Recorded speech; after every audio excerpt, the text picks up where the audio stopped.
1장 15절 한 절의 말씀입니다. 제가 읽도록 하겠습니다. 도둑질 하지 말라. 아멘. 우리가 이 말씀은 너무나 잘 알고 있습니다.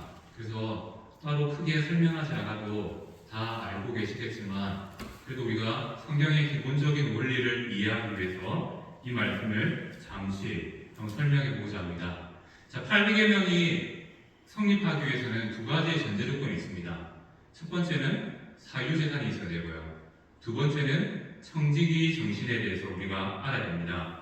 이 두 가지의 상황들이 전제가 될 때 8계명의 말씀이 우리에게 의미 있는 내용으로 다가오게 됩니다. 첫 번째는 사유재산이죠.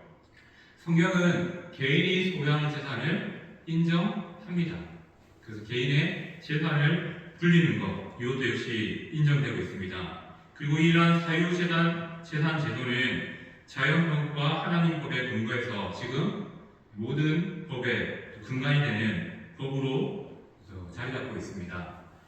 자, 도둑질이라는 것은 바로 내게 있고 다른 사람의 것이 있다는 것이죠. 내 걸 내가 소유하는 것은 도둑질을 하지 않습니다. 다른 사람의 것을 내가 소유하고자 하는 것, 그것을 도둑질이라 한다는 것이죠. 그래서 이것이 성립하기 위해서는 사유재산이 있어야 된다는 것이 인정된다는 사실을 먼저 기억해야 됩니다. 그리고 우리가 이 8계명을 이해하기 위해서는 또 두 번째 기억해야 될 것은 청지기 정신입니다. 자, 우리에게 주신 모든 것은 누가 주셨죠? 하나님이 주신 것이다. 우리가 누리고 있는 모든 것은 하나님으로부터 왔고 하나님이 우리에게 맡기신 것을 우리가 사용하고 있는 것이다. 그리고 마땅히 하나님께 돌려드려야 될 것들이다라고 말씀하고 있습니다. 성경이 말하는 사유재산은 절대적인 내게 아니라 상대적인 내 것입니다. 하나님께서 이것들을 쓰실 때 이건 내 거가 아니라 하나님이 잠시 내게 맡긴 것. 그래서 맡긴 동안은 내게 맞죠. 하지만 맡긴 그 이후의 삶에서는 그것이 내 것이 아니라 다시 하나님께로 돌아가는 것이 마땅하다는 것입니다. 사람들은 자신의 힘과 노력으로 얻은 것을 내 거라고 말하죠. 자신이 수고해서 얻었기 때문에 내 거라고 말합니다. 하지만 우리가 그 이전의 것을 알아야죠. 이 내 거, 내가 힘과 노력으로 얻을 수 있는 이것들을 허락하신 분, 미리 또 준비하신 분이 하나님이라는 사실을 우리는 성도로서 기억해야 된다는 사실을 말씀드립니다. 그렇다면 이제 도둑질은 왜 죄가 됩니까? 성경에서 사유재산을 인정하거든요. 그래서 그 사유재산을 함부로 침해하는 행위가 되기 때문에 죄가 되기 때문에 죄라고 말씀드릴 수 있습니다. 두 번째는 하나님께서 다른 사람에게 주신 것을 자신의 것으로 삼으려는 죄이기 때문에 이것이 도둑질로서 죄라고 말씀하고 있습니다. 결국 도둑질은 사람에 대한 죄이기도 하지만 동시에 하나님에 대한 죄로 이어집니다. 하나님이 그 사람에게 맡긴 것을 내가 훔쳤기 때문에 나는 그 사람에게 죄를 졌지만 하나님께도 연결되는 그 죄를 지었다는 것을 말씀하고 있는 것이죠. 그렇다면 우리가 우리의 삶에 도둑질을 없애려면, 하지 않으려면 어떻게 해야 될까요? 우리는 우리에게 있는 것을 만족하는 그런 마음들, 믿음이 필요합니다. 내가 많이 가지면 좋겠다는 건 누구나 가진 사람들이 가진 마음들이죠. 하지만 지조, 하나님께서 내게 주신 것들을 알아. 내가 족한 줄 아는 것, 그것이 우리에게 필요한 믿음이라는 말씀하고 있습니다. 그리고 또 자조, 스스로 족한 줄 아는 것, 바로 자신의 형편과 처지를 바라보면서 불평하고 비관하고 불만하는 것이 아니라 내가 누리고 있는 것들이 하나님으로부터 왔다, 하나님께서 주셨다라는 그 믿음으로 살아가는 것, 그 믿음으로 인해서 만족하며 살아가는 삶이 우리에게 필요하다라고 말씀하고 있습니다. 우리는 또 계속 비교하죠. 내가 가진 것과 가지지 못한 것들을 비교하면서 마음이 상할 때도 있고 또 마음에 여러 가지의 마음들이 들 때도 있습니다. 하지만 성경은 하나님께서 우리에게 필요한 것들을 공급하셨다라고 말씀하면서 그것에 만족하는 것이 우리의 삶이다라고 말씀하고 있습니다. 그렇다면 이 8계명의 말씀, 도둑질 하지 말라라는 이 말씀을 우리는 어떻게 삶에서 실천할 수 있겠습니까? 첫 번째 영역은 도둑질이죠. 도둑질은 눈에 보이는 물건이나 돈, 재산, 부동산뿐만 아니라 눈에 보이지 않는 것도 포함해서 그것을 훔치는 것을 도둑질이라고 합니다. 눈에 보이지 않는 것, 지적 재산권이라고 하죠.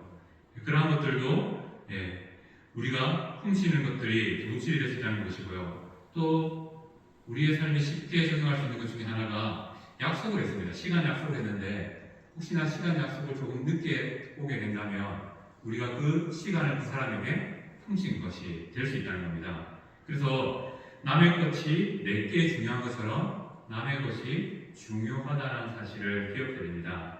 그리고 또 실생으로 나가서 도둑질과 관련해서도 노동과 직업을 생각해 볼 수 있습니다.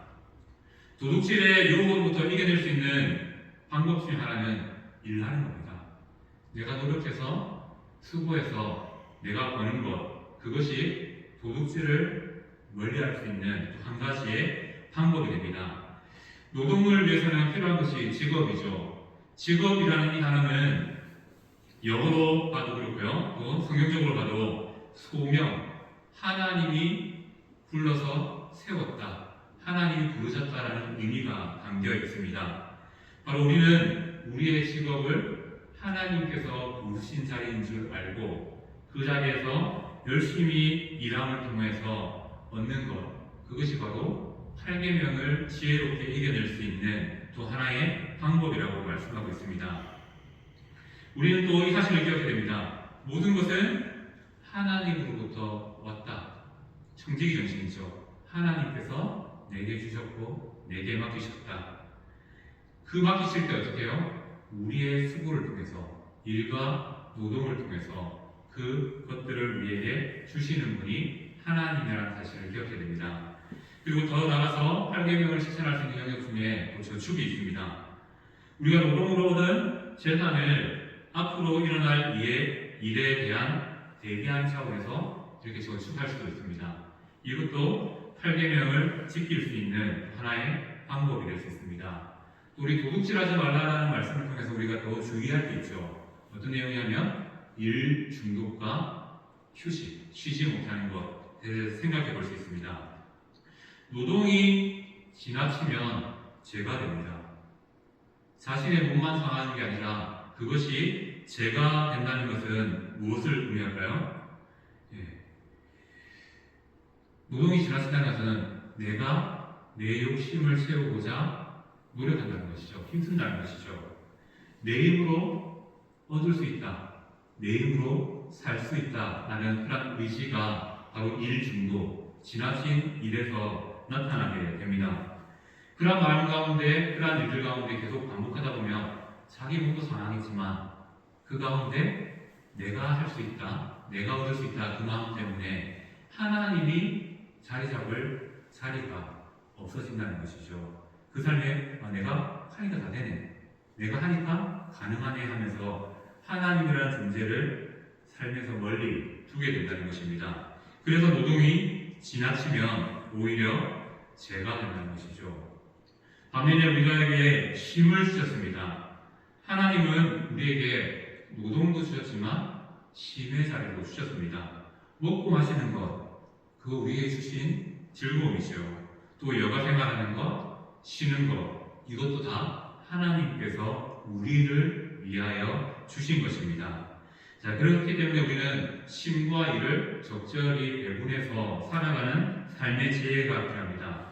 특별히 쉼의 태도는 우리의 신앙의 수준과 연결됩니다. 내가 주일날 가게 문을 닫고 쉴 수 있는 것은 뭡니까? 하나님이 하고 쉬어도 나를 책임져 주시고 먹여주신다라는 그 믿음이 있을 때 가능한 거죠. 그 믿음 없으면 어떻게 됩니까? 예배 드리는 것도 부담스럽고요. 예배 드리자마자 또 내일 자료 달려가야 되는 그런 우리의 모습이 나타나게 될 것입니다. 쉬지 못하는 것, 뭐 여러 가지 문제를 들 수 있겠지만 하나님에 대한 신뢰, 하나님이 내 삶을 책임져 주신다라는 그 신뢰가 부족할 때 이러한 쉬지 못함의 모습들이 나타날 수 있다는 것을 기억해야 됩니다. 그리고 또 이어지는 또 도둑질하지 말라고와 연결되는 또 실천 영역은 다섯 번째, 불법적인 재산 축적 방법들이 있습니다. 우리가 성도로서 이 도둑질하지 말라는 말씀을 어떻게 지켜야 될까요? 성도는 저울을 속여서는 안 된다는 거죠. 요즘은 좀 덜하긴 하지만 여전히 저울을 속이는 그런 부분들이 있습니다. 그리고 또 원산지를 속이는 부분들도 있습니다. 그리고 우리 많이 받아봤잖아요. 안에 있는 물건은 조그만한데 겉에 포장은 엄청납니다. 그리고 안에 있는 것보다 포장지가 더 비싼 것 같은 그런 것들을 또 우리가 사게 될 때도 있는 것 같습니다. 어찌 보면 이거 과대포장 이것도 어떻게 보면 소비자의 돈을 갈취한 행위가 되겠죠. 작게 포장해서 조금 덜 받을 수 있는데 크게 포장해서 그렇게 팔 수 있기 때문이죠. 그리고 또 정당한 서비스가 있습니다. 우리가 10,000원을 소비하면요, 그 10,000원에 해당되는 서비스를 받을 자격이 우리에게 있죠. 그런데 돈은 10,000원 받고 그 사람이 서비스를 제대로 해주지 않는다면 그것 역시 또 돈의 문제에 있어서 남의 소유를 훔치는 도둑질의 영역이 될 수 있다는 것입니다. 그리고 또 우리가 성도로서 살기 때문에 우리는 이웃을 생각하며 살아야 됩니다. 뭐 이런 경우가 가끔 있긴 있더라고요. 다 보면 가게들이 예를 들면 커피 가게가 요즘 많으니까 커피 가게가 아메리카노를 4,000원씩 받고 있는데 주의 가게가 내가 이 지역의 모든 손님을 갈취하겠다는 마음으로 1,000원을 파는 겁니다. 물론 우리 입장에는 좋죠. 싸게 팔아 좋지만 지나치게 너무 싸게 팔아서 남들의 그 사업 그런 방해하는 것들도 어떻게 보면 우리가 조금 고민해야 될 영역이라는 것이죠. 하나님께서는 합리적인 방법으로 우리가 이윤을 남기는 방법을 원하신다는 겁니다. 또 우리가 뭐 한 번씩 보는 것처럼 대기업이 하는 독과점, 대기업이 그래서 우리 주위에 두부 만들어 파는 소상공인들이 많은데 그 대기업이 손대갖고 그 사람들 완전히 직장을 잃어버리게 만드는 일, 이런 것들도 어떻게 보면 도둑질의 영역에 들어갈 수 있다는 것입니다. 그리고 노동자의 임금 지급과 관련해서 그만큼의 합당한 일을 해야 되죠. 노동자는 그만큼의 일을 해야 됩니다. 그만큼의 일을 하고 합당하게 그 임금을 받아야 됩니다. 그런데 만약 띵가띵가 하다가 그 돈을 요구한다면 그건 역시 도둑질의 영역이 될 수 있다는 것이죠. 그리고 또 일을 했는데 사장이 돈을 그만큼 주지 않는다. 이것도 역시 도둑질의 영역에 들어갈 수 있습니다. 그리고 또 뭐 불법적인 부분이기 때문에 뇌물, 우리가 뇌물을 써서 여러 가지들을 풀려고 하는 그런 모습들도 어떻게 보면 도둑질의 영역에 들어갈 수 있다는 것이죠. 그렇다면 우리가 이 도둑질을 조금 더 멀리 할 수 있는 방법, 우리가 첫 번째는 일하면 된다고 했죠. 노동을 통해서 도둑질의 유혹을 이길 수 있다고 말씀드렸습니다. 두 번째는 이겁니다. 구제. 8계명을 적극적으로 실천할 수 있는 방법은 바로 구제입니다. 구제는 무엇입니까?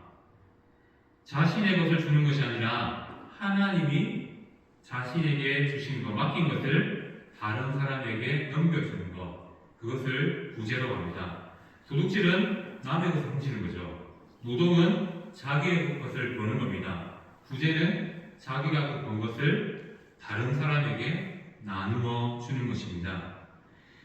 바로 우리의 삶에 구제의 영역, 이웃사랑과 청지기 정신으로 구제가 일어날 때 우리는 도둑질이라는 이 부분에서 자유로워질 수 있습니다. 자, 내가 가진 것으로 나누는 사람이 도둑질할까요? 남의 것을 훔칠까요? 그런 경우는 잘 없는 것 같습니다. 내가 가진 것이 여유가 있어야 보통 나누기 때문에 그 여유를 가지고 살아가는 사람들에게는 오히려 이 구제를 통해서 남을 돕는 것들을 통해서 이게 얼마나 값인지 알기 때문에 도둑질이 아니라 남의 것을 소중하게 여기는 마음들이 생겨날 것 같습니다. 그리고 성경은 이 구제에 대해서 교회가 마땅히 해야 될 일이라고 말씀하고 있습니다. 특별히 교회 가운데 생긴 성도의 경제적인 어려움은 우리가 개인의 일이다라고 취급할 수도 있지만 어떻게 보면 공동체의 일이 될 수 있다는 것이죠. 왜요? 성경은 교회 가운데 필절한 성도를 허락하지 않습니다. 돈 때문에 마음 상한 그런 지체가 없기를 바라고 있죠. 그리고 이 구제와 함께 기억해야 될 것은 우리는 구제를 주면 왠지 좀 가벼워 있는 것 같고요. 받으면 뭔가 좀 끌리고 의뢰 있는 느낌이 듭니다. 하지만 물론 그런 마음들도 있을 수 있겠지만 성경적인 구제는 뭡니까? 조금 더 많이 가진 자가 조금 덜 가진 자에게 함께 나누어 주는 것이 구제의 원칙입니다. 그렇기 때문에 받는 것에 대해서 물론 부담되겠죠. 하지만 너무 부끄러워할 필요 없고요. 부담스러워할 필요 없습니다. 왜? 하나님께서는 우리 교회, 특별히 교회를 이렇게 나눔과 섬김으로 움직이게 만드셨기 때문입니다. 하나님은 우리의 필요를 때로는 구제의 방법으로 채울 수도 있다는 것이죠. 그렇게 구제에 대한 일들을 생각해 볼 수 있습니다. 우리가 도둑질로부터 자유로울 수 있는 방법 중에 하나는 바로 나의 것을 누군가에게 나눠주는 방법이 있다는 것이죠. 그리고 8계명과 관련해서도 바른 소비, 정직의 정신을 가지고 우리가 어떻게 사용할 것인가 라는 문제를 생각해 볼 수 있습니다. 하나님이 내게 맡겼기 때문에 내가 마음대로 쓰는 것이 합당하죠. 하지만 우리가 그러한 돈을 사용함에 있어서 우리의 모습 가운데 검소함이 필요합니다. 예수 그리스도 대요리 문답 141문답에는요, 우리를 향해서 적절한 소비, 합당한 소비를 하는 것이 좋겠다라고 말씀하고 있습니다. 세상은 뭐라고 합니까? 돈을 써라, 소비해라. 그래서 너를 행복하게 만들라 라고 말합니다. 하지만 성경은 뭐라고 말합니까? 하나님으로 말미암아 행복해지는 인생을 말합니다. 돈을 써서 돈을 통해서 행복해지는 인생이 아니라, 그렇기 때문에 우리는 바른 소비, 검소한 삶의 모습이 필요합니다. 왜요? 하나님이 내게 맡기신 것이기 때문에. 물론 하나님께서 먹고 마시고 즐기는 것도 우리에게 허락하신 것 맞습니다. 그런데 내게 주신 것 이상의 과도한 그런 소비들은 우리의 청지기의 정신에 어울리지 않는 모습이라는 것을 생각해 볼 수 있습니다. 그리고 또 빚과 이자의 문제가 있습니다. 성도들 가운데 가진 오해 중에 하나가 뭐냐면, 성도는 빚을 지면 안 된다라고 생각하시는 분이 있고요. 또 성도는 이자를 받아도 안 된다라고 말합니다. 왜냐하면 성경 말하는 피차 사랑의 빚 외에는 아무 빚도 지지 말라라는 말을 듣고 그러면 우리가 빚을 지며 살면 안 되겠구나라고 생각하는 분들이 가끔 있습니다. 우리는 이러한 사실을 좀 점검해 볼 필요가 있습니다. 왜 우리가 우리 교회 가운데 빚과 이자에 대해서 그 많은 마음이 생겼냐면요, 775년 니케아 종교회의에서 이런 법을 낸 적이 있습니다. 종교회의죠. 교회에서 이렇게 연합단체가 모여서 무엇을 결의했냐면요, 이자놀이 금지법안.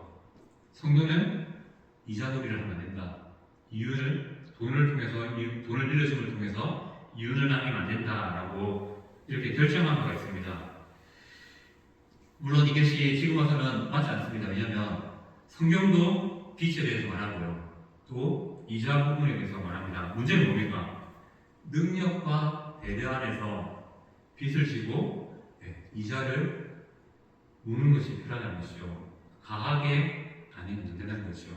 과하게 하면 안 되고 내 능력에 넘치게 돈을 빌려서도 안 된다는 것을 말합니다. 성경은 가난한 자는 구제의 대상이지 이자를 받는 대상이 아니라고 말씀하고 있습니다. 가난한 자가 돈을 빌리게 되죠. 그들에게는 그에 합당한 배려들이 필요하다는 것을 성도로서 그에 대한 합당한 또 자세들이 필요하다는 것을 우리가 8계명을 통해서 알 수 있습니다. 그렇다면 이제 마지막으로 가서요, 8계명과 예배에 대해서 한번 생각해 봅시다. 특별히 도둑질하지 말라라는 이 표현에서 우리는 예배 가운데 헌금의 시간을 생각해 볼 수 있습니다. 우리는 청지기 정신이 필요합니다. 내가 힘써서 애써서 본 것 같지만 나의 모든 것은 하나님이 나의 삶에 잠시 맡긴 것, 바로 청지기의 정신이 우리에게 필요하다는 것입니다. 내가 가진 것, 내가 본 것 같지만 그 뒤에는 하나님이 채우셨다는 것이죠. 그렇기 때문에 이 헌금은 바로 하나님께서 내게 주셨음을 고백하는 그러한 청지기 정신, 믿음을 표현하는 그러한 시간이 된다는 것을 기억했으면 좋겠습니다. 마지막 8계명에 나타난 하나님의 사랑과 배려와 사랑은 무엇입니까? 하나님께서는 우리가 가진 사유재산을 부정하지 않습니다. 개인의 재산을 인정해 주십니다. 그리고 그 재산을 보호받아야 된다고 말씀합니다. 그걸로 도둑질하지 말라는 것을 통해서 내 것도 있고 다른 사람의 것도 있다라고 말합니다. 그리고 중요한 것은 다른 사람의 것을 내 것으로 만드는 그러한 도둑질은 있어서는 안 된다라고 말씀합니다. 더불어 사회재산과 더불어 하나님 우리에게 청지기 정신을 원하십니다. 우리의 인생에 하나님을 빼고 생각하는 것이 아니라 하나님을 통하여 생각하는 것, 내가 가지고 있는 것, 내가 누리고 있는 것 하나하나가 누가 주셨을까요? 하나님이 내게 맡기셨다는 사실을 기억하며 사는 것. 하나님께서 맡기셨기 때문에 또 하나님께서 원하실 때 또 고이 내려놓을 수 있고요. 또 하나님께서 맡기셨기 때문에 내가 죽을 때 바리바리 싸서 하는 것이 아니라 내려놓고 갈 수밖에 없는 것이 우리에게 맡긴 것들이라는 것을 동시에 기억해 볼 수 있습니다. 이렇게 하나님께서는 우리의 사유재산을 인정해 주시고 우리가 청지기로서의 삶을 원하심을 통하여서 우리 성도들이 자기만 위해 살아갈 삶이 아니라 또 이웃을 바라보며 또 이웃을 위해서 구제하며 섬기며 살 수 있는 삶을 원하십니다. 그것이 바로 도둑질을 하지 말라라는 이 말씀에 또 다르게 담겨진 의미라는 사실을 기억하셨으면 좋겠습니다. 아멘.